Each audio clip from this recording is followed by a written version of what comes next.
సమస్యలు చెప్పుకునేందుకు సెక్రటరియట్ వస్తున్న విజిటర్స్ కు కొందరు ఐఏఎస్లు అపాయింట్మెంట్ ఇవ్వడం లేదు, బిజీగా ఉన్నాం, ఇప్పుడు ఎవరిని కలవడం కుదరదు అంటూ తెగేసి చెబుతూ వెనక్కి పంపిస్తున్నారని తెలుస్తున్నది.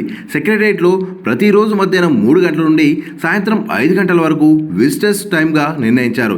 ఈ సమయంలో సందర్శకులు లోపలికి వచ్చి సంబంధిత శాఖ అధికారులతో నేరుగా తమ సమస్యలు చెప్పుకోవచ్చు, వినతి పత్రాలు సమర్పించవచ్చు, ఫైల్ మూవ్మెంట్ గురించి సమాచారం తెలుసుకోవచ్చు. కానీ పలువురు ఐఏఎస్లు మాత్రం విజిటర్స్ కలిసేందుకు ఇష్టపడడం లేదని సమాచారం.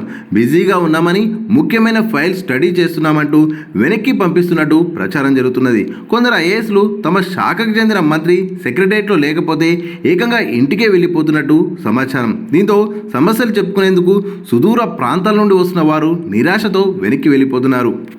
ఇక సిఎస్ శాంతికుమారి మొదటి నుండి విజిటర్స్ కలిసేందుకు ఆసక్తి చూపడం లేదనే ప్రచారం ఉంది.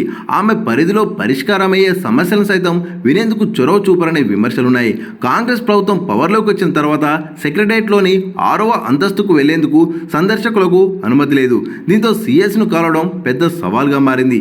ఎవరైనా తమకున్న పరిచయాలతో సిఎస్ ఛాంబర్కు వెళ్లి కలిసేందుకు ప్రయత్నించినా ప్రయోజనం ఉండదని, సిఎస్ పేజీలో తమ దరఖాస్తులు, వినతి పత్రాలు ఇచ్చి వెనక్కి పంపిస్తున్నారని విజిటర్స్ ఆవేదన వ్యక్తం చేస్తున్నారు.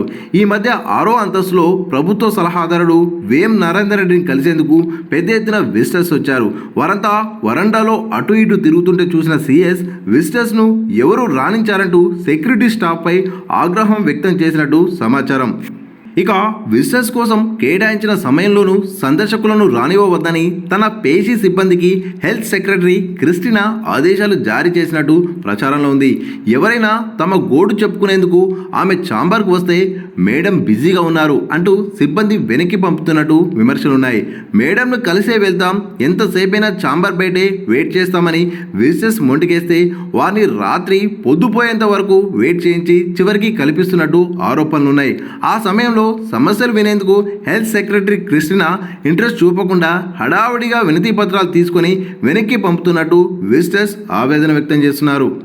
ఇక ఆర్థిక శాఖ ప్రిన్సిపల్ సెక్రటరీగా ఉన్న సందీప్ కుమార్ సుల్తానియా విజిటర్ టైంలో ఛాంబర్లో కనిపించిన సందర్భాలు చాలా తక్కువనే విమర్శలున్నాయి.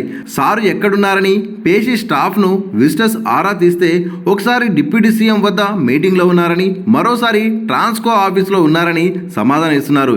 ఇలా అనేక మంది ఆయన పేషీలో లేకపోతే ఫైనాన్స్ శాఖలోని సంబంధిత సెక్షన్లో వినతి పత్రాలు ఇచ్చి వెళ్ళిపోతున్నారు.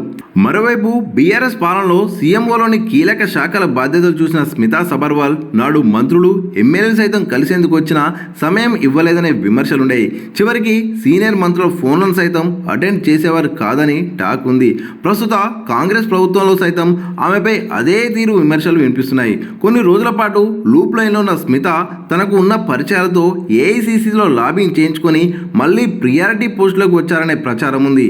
ప్రస్తుతం ఆమె టూరిజం సెక్రటరీగా కొనసాగుతున్నారు. విజిటర్ని కలిసేందుకు ఆమె ఇంట్రెస్ట్ చూపడం లేదని, ఎవరైనా కలిసేందుకు వస్తే చిరాకు పడతారని సెక్రటరియట్ వర్గాల్లో టాక్ ఉంది.